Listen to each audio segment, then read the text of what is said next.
നമസ്കാരം, വിനയാസ് വേഡിലേക്ക് എല്ലാവർക്കും സ്വാഗതം. അപ്പം ഇന്നത്തെ നമ്മുടെ വീഡിയോ നമ്മുടെ വീട്ടിലെ ബാത്റൂമും ടോയ്ലറ്റും ഒക്കെ എങ്ങനെയാണ് ഏറ്റവും കൂടുതൽ ഫ്രഷ് ആയിട്ടും ക്ലീൻ ആയിട്ടും വെക്കാൻ പറ്റുന്നത് എന്നുള്ളതാണ് ഇവിടെ കാണിക്കാൻ വേണ്ടിയിട്ട് പോകുന്നത് കേട്ടോ. നമ്മുടെ വീട്ടിലെ ബാത്റൂമും ടോയ്ലറ്റും ഒക്കെ എപ്പോഴും ക്ലീനാക്കി വെക്കുക എന്നുള്ളത് ശരിക്കും പറഞ്ഞാൽ നല്ല ടൈം എടുക്കുന്ന ഒരു പണി തന്നെയാണ്. എങ്കിൽ മാത്രമേ നമുക്കത് കറക്റ്റായിട്ട് നമുക്ക് മെയിൻറ്റെയിൻ ചെയ്തുകൊണ്ട് പോകാൻ പറ്റത്തുള്ളൂ. നമ്മുടെ വീട്ടിൽ എപ്പോഴും ഉള്ള നമ്മൾ പ്രതീക്ഷിക്കാത്ത ചില സാധനങ്ങൾ വെച്ചിട്ട് നമ്മുടെ ടോയ്ലറ്റും ബാത്റൂമും ഒക്കെ എങ്ങനെയാണ് ഫ്രഷ് ആയിട്ടും ക്ലീൻ ആയിട്ടും വെക്കാൻ പറ്റുന്നത് എന്നാണ് ഞാൻ ഇന്ന് ഈ വീഡിയോയിലൂടെ കാണിക്കാൻ പോകുന്നത്. അപ്പം നമുക്ക് സമയം കളയേണ്ട, നേരെ വീഡിയോയിലേക്ക് പോകാം.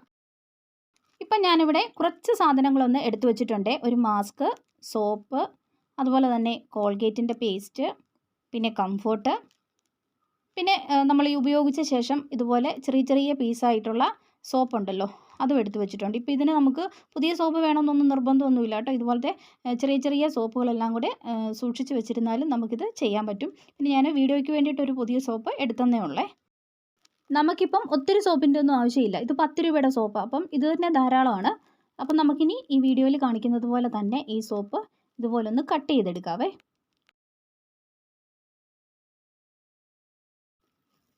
ഇപ്പം ഇതുപോലെ കട്ട് ചെയ്തെടുത്തിട്ടുണ്ട് സോപ്പ്. ഇതിന് പകരം നമ്മൾ ആ ഉപയോഗിച്ച ചെറിയ പീസ് സോപ്പ് എടുത്താലും മതി. ഇനി ഞാൻ ഇതുപോലൊരു മാസ്ക് എടുത്തിട്ടുണ്ട്. ഇപ്പം മാസ്ക് ഇല്ലാത്ത വീടുകളില്ലല്ലോ. അപ്പം നമുക്കിനി ഈ മാസ്കിൻ്റെ ഈ ഒരു സൈഡ് ഇവിടെ നിന്നൊന്ന് കട്ട് ചെയ്ത് കൊടുക്കാം ഇതുപോലെ. ഇനി നമുക്ക് ഈ മാസ്കിൻ്റെ ഈ ഒരു സൈഡിൽ കൂടെ ഇതുണ്ടോ, ഒരു ചെറിയ കമ്പി പോലെ ഒരു സാധനമുണ്ട്, അതിങ്ങോട്ട് വലിച്ചെടുക്കാവേ. ഇത് നമ്മുടെ ആ മൂക്കിൽ മാസ്ക് വെക്കുമ്പോൾ നമ്മളിങ്ങനെ ടൈറ്റ് ചെയ്തൊന്ന് പ്രസ് ചെയ്ത് വയ്ക്കത്തില്ലേ, ആ ഒരു സാധനമാണിത്. ഇത് നമുക്ക് അങ്ങോട്ട് മാറ്റി വയ്ക്കാം.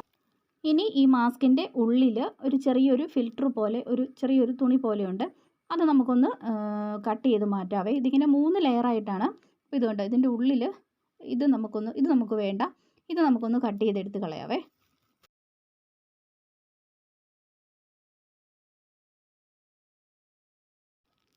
ഇപ്പോൾ ഇത് നമുക്ക് ഇതുപോലെ കിട്ടിയിട്ടുണ്ട്. ഇനി നമ്മൾ ആ കട്ട് ചെയ്ത് വെച്ചിരിക്കുന്ന ആ സോപ്പ് ഇതിനകത്തോട്ട് നമുക്ക് ഇട്ട് കൊടുക്കാം കേട്ടോ. ഇതിപ്പം വേണമെങ്കിൽ നമുക്ക് 2 മാസ്കിലോട്ട് വേണമെങ്കിൽ ഇട്ട് കൊടുക്കാം, 2 ക്ലോസറ്റിലേക്ക് വേണ്ടിയിട്ട് കേട്ടോ. അപ്പം നമുക്ക് എത്ര വേണോ അതിനനുസരിച്ചിട്ട് നമുക്ക് മാസ്ക് എടുത്താൽ മതിയേ. ഇതിലേക്ക് ഇനി കുറച്ച് ടൂത്ത് പേസ്റ്റും കൂടെ നമുക്കൊന്ന് ആഡ് ചെയ്ത് കൊടുക്കാവേ. ഒത്തിരി ഒന്നും വേണ്ട, ഇത്രയും മതി. നമുക്കറിയാമല്ലോ, നമ്മൾ ഈ ടൂത്ത് പേസ്റ്റ് ഒക്കെ വെച്ചിട്ട് എത്ര കറയും ചെളിയും ഒക്കെയുള്ള ഭാഗങ്ങളാണെങ്കിലും ക്ലീൻ ചെയ്ത് കഴിയുമ്പോൾ നല്ല പളപളാന്ന് വെട്ടിത്തിളങ്ങും. അപ്പം അതുകൊണ്ടാണ് ഞാനിപ്പോൾ ഇതിലേക്ക് ഈ ടൂത്ത് പേസ്റ്റും കൂടെ ആഡ് ചെയ്ത് കൊടുത്തിരിക്കുന്നത്. ഇനി നല്ലൊരു സുഗന്ധത്തിന് വേണ്ടിയിട്ട് ഞാനിവിടെ കംഫോർട്ടും കൂടെ ഒന്ന് ആഡ് ചെയ്ത് കൊടുക്കുന്നുണ്ട്. അപ്പോൾ ഒത്തിരി ഒന്നും ഒഴിക്കേണ്ട, ഇതിൻ്റെ പകുതി ഒഴിച്ചു കൊടുത്താൽ മതിയേ. ഇനി ഇതെല്ലാം കൂടെ ഇതുപോലെ ഒന്ന് കൂട്ടിപ്പിടിച്ചിട്ട് ആ കമ്പി വെച്ചിട്ട് നമുക്കൊന്ന് നല്ലപോലെ ഒന്ന് കെട്ടിക്കൊടുക്കാം. നല്ലപോലെ ഒന്ന് പിരിച്ചിട്ട് ഇങ്ങനെ ഒന്ന് പ്രസ് ചെയ്ത് കൊടുത്താൽ മതി കേട്ടോ. ഇപ്പോൾ ഇത് കണ്ടോ, ഒരു ചെറിയൊരു കിഴിക്കെട്ട് പോലെ നമുക്ക് കിട്ടിയിട്ടുണ്ട്. സൈഡിലത്തെ ആ ഒരു മാസ്കിൻ്റെ വള്ളിയും കൂടി ആയപ്പോഴേക്കും ഇതുപോലെ നമുക്ക് കിട്ടിയിട്ടുണ്ട്. ഇനി നമുക്ക് നേരെ ടോയ്ലറ്റിലേക്ക് പോകാം. വീട്ടിലെ ടോയ്ലറ്റ് വൃത്തിയുള്ളതല്ലെങ്കിൽ വീടിനെ യഥാർത്ഥത്തിൽ ക്ലീൻ എന്ന് വിളിക്കാനായിട്ട് പറ്റത്തില്ല. അപ്പം പലരും വീടിൻ്റെ സ്വീകരണമുറിയൊക്കെ നല്ല വൃത്തിയായിട്ട് സൂക്ഷിക്കുമെങ്കിലും ടോയ്ലറ്റൊക്കെ വൃത്തിയാക്കുന്നതിൽ അത്ര ശ്രദ്ധ കൊടുക്കാറില്ല. അപ്പം ടോയ്ലറ്റ് വൃത്തിയായിട്ട് സൂക്ഷിക്കേണ്ടത് നമുക്ക് വളരെ അത്യാവശ്യമുള്ള ഒരു കാര്യമാണ്.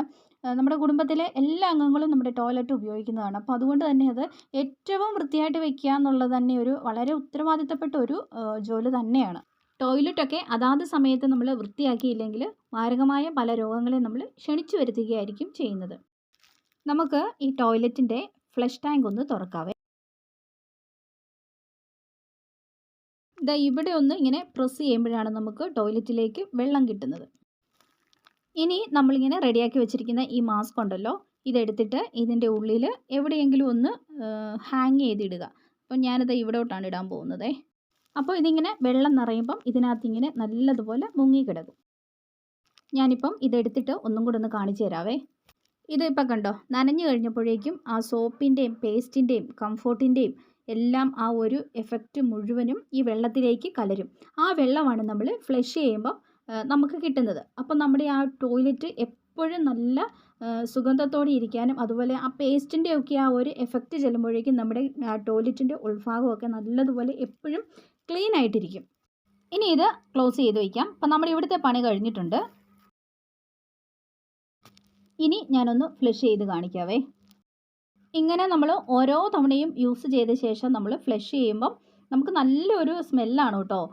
ഈ കംഫോർട്ടിൻ്റെയും ആ സോപ്പിൻ്റെയൊക്കെ നല്ലൊരു മണമാണ് വരുന്നത്. അതുപോലെ തന്നെ നമ്മുടെ ടോയ്ലറ്റ് പെട്ടെന്ന് അഴുക്കാകാതെ കൊണ്ട് നല്ല ഫ്രഷ് ആയിട്ടും ക്ലീൻ ആയിട്ടും ഇരിക്കുകയും ചെയ്യും കേട്ടോ. അപ്പോൾ എല്ലാവരും ഇതൊന്ന് ട്രൈ ചെയ്ത് നോക്കണേ. ഇനി നമുക്ക് അടുത്ത ടിപ്പിലേക്ക് പോകാം. ഞാനിപ്പോൾ ഇവിടെ ഒരു പാക്കറ്റ് ഉപ്പ് എടുത്ത് വെച്ചിട്ടുണ്ട്. അതുപോലെ തന്നെ നമ്മൾ ഈ ജാമൊക്കെ വാങ്ങിക്കുന്ന ഇതുപോലത്തെ ഡപ്പയുണ്ടല്ലോ, അതും എടുത്ത് വെച്ചിട്ടുണ്ട് ഒരെണ്ണം. ഇതുപോലത്തെ നമുക്ക് ഏതെങ്കിലും ഒരു ഈ പാത്രം എടുത്താൽ മതി കേട്ടോ. ഇതിലോട്ട് ഞാൻ ഇനി ഒരു 3 സ്പൂണ് ഉപ്പുപൊടി ഇട്ട് കൊടുക്കുവാണേ. ഉപ്പുപൊടി ഇല്ലെങ്കിൽ കല്ലുപ്പ് എടുത്താലും മതി, രണ്ടിലും ഏതായാലും കുഴപ്പമൊന്നുമില്ല. ഇനി മുമ്പേ എടുത്തിട്ട് നമുക്ക് മിച്ചം ഉണ്ടായിരുന്ന ആ കംഫോർട്ട് ഉണ്ടല്ലോ, അതിൻ്റെ ബാലൻസ് ഇതിലേക്ക് നമുക്ക് ഒഴിച്ചു കൊടുക്കാവേ. ഇനി 5-6 ഗ്രാമ്പും കൂടി ഇതിലേക്ക് ഇട്ട് കൊടുക്കാം. അപ്പോൾ ഈ ഉപ്പും കംഫോർട്ടും ഗ്രാമ്പും കൂടെ ഒരുമിച്ചിട്ടിട്ട് നമുക്ക് നല്ലതുപോലെ ഒന്ന് മിക്സ് ചെയ്ത് കൊടുക്കാം കേട്ടോ. ഇനി ചെറിയൊരു പീസ് അലുമിനിയം ഫോയിൽ പേപ്പർ ഉപയോഗിച്ച് നമുക്കിതൊന്ന് മൂടി വയ്ക്കാം. എന്നിട്ട് നമുക്കൊരു റബ്ബർ ബാൻഡും കൂടി ഇട്ട് കൊടുക്കാവേ. ഈ സിസർ വെച്ചിട്ട് നമുക്ക് ഇതിൻ്റെ മുകളിൽ കുറച്ച് ഹോൾസും കൂടി ഒന്ന് ഇട്ട് കൊടുക്കണം, ദാ ഇതുപോലെ. അപ്പോൾ ഇതെന്താ സംഭവം എന്ന് മനസ്സിലായോ? ഇത് നല്ലൊരു റൂം ഫ്രഷ്നറാണ് കേട്ടോ. നമ്മുടെ ടോയ്ലറ്റിലും അതുപോലെ കിച്ചണിലും ഒക്കെയുള്ള ബാഡ് സ്മെല്ലൊക്കെ പോകാൻ വേണ്ടിയിട്ട് ഇത് ഏതെങ്കിലും ഒരു റൂമിൻ്റെ ഒരു സൈഡിൽ വെച്ചാൽ മതി. ഇപ്പോൾ ടോയ്ലറ്റിലാണെങ്കിൽ ടോയ്ലറ്റിൻ്റെ ഏതെങ്കിലും ഒരു മൂലയ്ക്ക് ഇത് വെച്ചാൽ മതി. അതുപോലെ കിച്ചണിലോ ഇനി ബെഡ്റൂമിലോ ഒക്കെ നമുക്കിത് വെച്ച് കഴിഞ്ഞാൽ നല്ലൊരു സ്മെല്ലായിരിക്കും. ആ കംഫോർട്ടിൻ്റെയൊക്കെ ഒരു നല്ല സ്മെല്ലുണ്ട് കേട്ടോ ഇത് വെച്ച് കഴിഞ്ഞാൽ. ഇതുവരെ ഇതുപോലൊന്നും ചെയ്തു നോക്കാത്തവർ ഒരു തവണയെങ്കിലും ഒന്ന് ചെയ്തു നോക്കുക കേട്ടോ. എന്നിട്ട് നിങ്ങളുടെ അഭിപ്രായങ്ങളും നിർദ്ദേശങ്ങളും ഒക്കെ താഴെ കമൻറ്റ് ബോക്സിൽ അറിയിക്കാൻ വേണ്ടിയിട്ട് മറക്കരുത്. അപ്പോൾ ഇന്നത്തെ വീഡിയോ ഇത്രയേ ഉള്ളൂ.